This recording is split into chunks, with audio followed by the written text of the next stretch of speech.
Hello everyone, welcome back to Schola Hermetica. The topic of this video is the aura, and more specifically, what it is and how the modern concept of the aura developed. So first of all, what is the aura? And where does this concept originate from? Now, anyone who has spent time in the New Age community or has had any experiences with practices like spiritualism or Reiki or ESP will have come across this concept of the aura. The aura is essentially a kind of energy field or spirit body surrounding a person's physical form, and it's supposed to display a spectrum of colors relating to the person's emotions or health or even just their interests.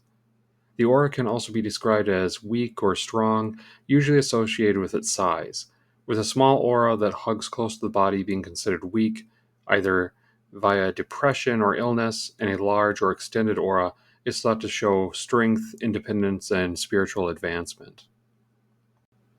People may also speak of auras being damaged, usually with holes being punctured through them, and this is thought to let negative energies into the person, whether these be negative emotions, residual energies left in the environment, or even conscious entities like demons.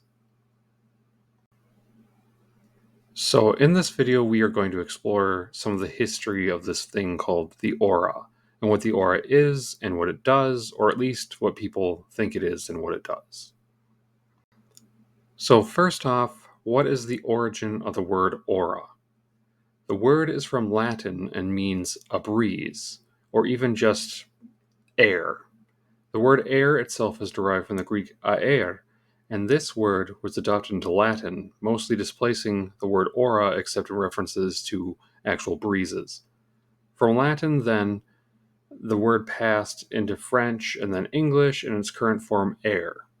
So if aura literally just means a breeze or an air, why is it used in modern spiritual or metaphysical terminology to mean some kind of energy field surrounding the body? Now, the origin of the term's contemporary usage lies in 19th century Theosophy, founded by the spiritualist Madame Blavatsky. In the late 19th century, Theosophy became a major quasi-religious movement. It attracted a lot of very educated people, and the movement's primary goal was to synthesize all metaphysical, theological, and mystical knowledge from around the world. This resulted in a lot of comparisons being made between Western and Eastern esoteric concepts. Much of the Eastern wisdom was derived particularly from India, especially esoteric forms of Buddhism, Jainism, and the yoga tradition. This knowledge would then be compared to Western esoteric doctrines, particularly those derived from Neoplatonism and Hermeticism. Now, the concept of the aura, which we will be getting into shortly, was derived from esoteric yoga philosophy, but the word aura, as far as I can surmise, is drawn from a vague Hermetic reference.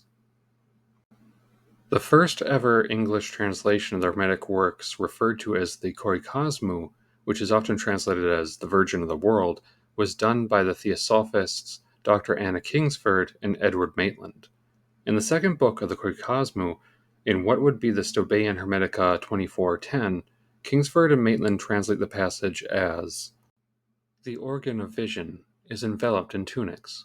When these tunics are thick and dense, the sight is dull. When they are fine and subtle, the sight is penetrating. Even so it is with the soul. She likewise has her coverings, incorporeal as herself. These coverings are the interior airs. When they are subtle, clear, and transparent, then the soul is perspicuous. When, on the contrary, they are dense, thick, and turgid, then she cannot see far, and discerns only, as though in cloudy weather, that which lies immediately before her steps." Or, to put in my own translation, "The seeing eye is enveloped in membranes, my son. Whenever these membranes are dense and thick, the eye does not see, but if they are thin and light, then they see with a most keen sight. So also as regards the soul, for she also has her own envelopes, which are incorporeal, wherefore she is also incorporeal. And these envelopes are the airs that are in us. When these are light and thin and translucent, then the soul is intelligent. But, contrarily, when they are dense and thick and cloudy, like when one in a tempest cannot see into the distance, but only that which lies at one's feet." Now, clearly they use the word airs, not auras, to describe these envelopes of the soul, but my theory is that in later theosophical works like those of Charles Ledbetter, who was the first to write specifically on the concept of the aura and the first seemingly to use that term, were simply translating this reference to airs or envelopes into a Latin term that could be redeployed for this specific use. Otherwise, calling these envelopes of the soul airs would cause a lot of confusion, whereas the word aura wasn't really used in English up to that point. So I think some finagling of terminology is the origin of the term aura to describe these layers or envelopes of the soul around the human body. However, the concept of the aura is ultimately of Indian origin, and the idea of the human aura was originally much more complex than how people use the term today. The aura is actually a collective term for at least 7 energy fields surrounding and interpenetrating the body, which are called subtle bodies. Now, depending on how one understands the terminology around the word aura, the word could refer to all 7 of these subtle bodies, or perhaps only to the first 3, which fit the typical description of the aura that we are familiar with today. These 7 subtle bodies of Charles Ledbetter are a somewhat loose adaptation of the concept of the 3 bodies and 5 sheaths found in some tantric or yogic doctrines. The number 7 was almost certainly selected because of its mystical connotations, especially in the West, and each subtle body was eventually linked to one of the 7 chakras. Now, the 3 bodies of the Indian doctrine are the Stula Sharira, or gross body, referring to our physical form, the Sukshma Sharira, or subtle body. This is where Ledbetter derived the term, but he then applies it to the whole set. This is also translated as the vital body, and the Karana Sharira, or causal body.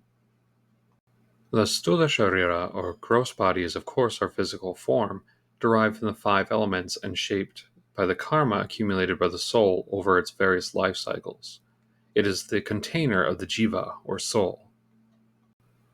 The Sukshma Sharira, the subtle or vital body, encompasses virtually the first 3 of the subtle bodies of Theosophy, and is made up of the so-called subtle elements.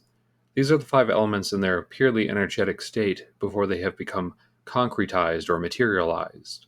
The Sukshma Sharira is basically identical with the concept of jiva or soul, though some might translate it more as a life principle, and it is the seat of both human mind, manas, and understanding, buddhi. The Karana Sharira, or causal body, refers to essentially the same thing as the final 3 subtle bodies of the Theosophical doctrine. This body might be considered to be equivalent to something like the spirit or pneuma in the Western tradition. It is the spiritual essence of the individual, and it imposes the form, image, or eidos, which is to say, it is the innate archetype of the individual being as it exists before taking on either elemental properties or karma. The Sukshma Sharira, or subtle body, can itself be subdivided into 8 individual components, and some adaptation of this may be part of the Theosophical division into 7. However, as we'll shortly see, some of the Theosophical subtle bodies are more related to the Tantric doctrine of 5 sheaths. The first of the 5 sheaths is the Annamaya kosha, the food sheath, which refers again to the physical body, which not only requires consumption of other bodies to survive, but also becomes food for other beings after the body has died. Next is the Pranamaya kosha, loosely translated as the vital sheath, though this would also translate as the energy body or even the etheric body. This is the body's life force or even the soul in a casual sense. Then there's the Manomaya kosha, the mental sheath, and this is followed by the Vijnanama kosha, the sheath of consciousness. Now, both manas and vijnana can be translated as mind in English, but the difference is the same as that found between the Greek terms menos and nous. Both mean mind, but manas and menos refers to one's everyday sense of mental action or cognition, whereas vijnana or nous refer to something like pure intellectual consciousness that is beyond the everyday concerns of the body. These 3 sheaths, the Pranamaya kosha, Manomaya kosha, and Vijnanama kosha, altogether equate to the subtle body of the previous doctrine. Finally, we have the Anandamaya Kosha, or bliss sheath, which is essentially identical with the Karana Sharira of the three bodies doctrine. Before we get into Ledbetter's layout of the 7 layers or subtle bodies of the aura, I'll address what the aura is, or at least what it most likely is from my own understanding. One thing that people don't realize, unless they work in fields like the paranormal, is that what we call the soul or spirit is related to the same phenomenon that we understand as electromagnetic energy. This is why ghosts are so frequently associated with electrical phenomena like causing lights to flash, phones to ring, radios and TVs to turn on and off, and the draining of batteries. The soul is essentially a higher vibrating version of electromagnetic energy. This is also why the concept of light is so critical in many world religions, and why the chief deities of so many ancient pantheons were associated with lightning or the sun. The ancients had the recognition that spiritual energy was the same sort of thing as light and electricity and even fire. The human nervous system channels thought from the brain to other parts of the body through electric impulse, but when the electric energy reaches the end of the nervous system, where does it go? The energy doesn't just disappear, but becomes an electromagnetic runoff around the body. This is why the aura reflects things like a person's emotional state or physical or mental health, because it's directly related to the brain's current electromagnetic state. However, I am not saying that the soul is just electromagnetic runoff from the body or that its origin is ultimately physiological. Now, let's take a look at Charles Ledbetter's system of subtle bodies. The first subtle body, that which is most immediately surrounding the physical body, is termed the etheric body. Now, when 19th century esotericists use the term etheric, they are referring to an energy that is between those energies we think of as spiritual and those we associate with the physical. This is somewhat contrary to some ancient doctrines where ether is instead understood as a kind of pure spiritual energy. This use of the term ether is more in common with its use in the philosophies of Aristotle or the Stoics, where it describes a translucent and subtle energy force that is nonetheless still in some sense detectable or observable. So the etheric body is simply the electromagnetic runoff from the nervous system that is vaguely detectable and most closely associated with the physical body. The second is the emotional body. Our emotions are largely chemical responses within the body, but a trace of the emotional signal is carried through the electromagnetic discharge of the nervous system. This emotional energy is light enough that the electric charge not only allows it to be carried by the initial nervous charge, but also causes it to cling to the outside of the etheric body. This is the part of the aura that is seen as a wave of color surrounding the body, and those colors are related to the body's emotional state. And since this tends to surround us as a cloud, much of this emotional energy will be reabsorbed into the body. Thus, whatever emotional state we are experiencing tends to be reinforced by our auric field. This is partly why heavy emotions like depression and grief can be so hard to shake. Third, we have the mental body. Now, this is like the Manomaya Kosha, the Indian system. This is not the higher intellect per se, but is more related to our common sense of soul that both surrounds and interpenetrates the body. It is mental because it not only carries our everyday consciousness, but it also directly intersects with the brain. The energies of the ethereal body and the emotional body are filtered back into the brain via the mental body, which forms the anchor or connection between our physical self and our spiritual self. The mental body is so subtle that it is usually only picked up on by more advanced aura readers. Now, the first 3 bodies, or at the very least the first 2, I refer to as the auric field because they are what people most commonly understand as the aura. After the fourth body, which forms an interconnecting body between these inner or auric bodies, are the 3 outer bodies, which I like to refer to as the radiant field. The Neoplatonist philosopher Proclus refers to what he called the pneumatic body, with pneuma being translatable as breath, spirit, or even as a vital air. This is essentially what I here refer to as the auric field. This auric field, or pneumatic body, is what the mesmerists or magnetists of the 19th century were working with. Continuing on, the fourth body forms the bridge between those of the inner auric field and those of the outer radiant field. This is known as the astral body. This term was originally used by the ancient Neoplatonists as well, but to a slightly different degree than how the Theosophists used the term. For the Neoplatonists, the term astral body refers to the higher soul more generally. But more on that in a moment. From the theosophical perspective, the astral body might be considered the higher half or counterpart of the mental body. Whereas the mental body forms the link between the soul and the physical body, the astral body links the soul back to its higher spiritual archetype. The astral body is the part of the soul we use while dreaming and astral projecting, hence the astral in astral projecting. Unlike the mental body, it does not forget its higher spiritual attachments. However, a person who is entirely bodily oriented can cut themselves off even from their astral body. It is termed astral because the ancients believed that the higher soul was made of the same energies as the stars, that the soul was essentially a kind of fallen star. This is the origin of the belief that our souls return to the stars after death, or even that each soul is attached to a star, because that star was thought to be projecting the human soul as a lower kind of emanation, but I'm digressing somewhat here. The fifth body, and the first to be fully properly within what I call the radiant field, is the etheric template body. This is the body that contains the original image of individual being, hence etheric template means the template form from the ether. This is the Karana Sharira of the Indian system. It also corresponds to what the Neoplatonists called the eidos, or archetypal image. This body carried the innate characteristics of each individual and retains the effects of each incarnate life. The sixth is the celestial body. This is essentially the divine portion of the soul, which is usually only tapped into when the soul has achieved enlightenment or some very high state of consciousness during theurgic acts of ritual. In this body, the sense of individuation in the etheric template body is dissolved, and the soul experiences a sense of pure connectedness between all things.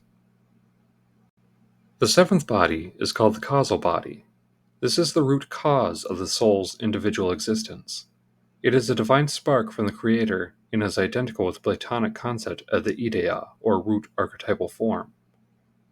It is the most essential being. In fact, I would go so far as to say that these final three bodies are essential bodies, in the sense that they contain the very essence of the soul. Remember that each of these bodies envelops those that are numbered before them, so they are kind of like nesting dolls, but they also interpenetrate each other.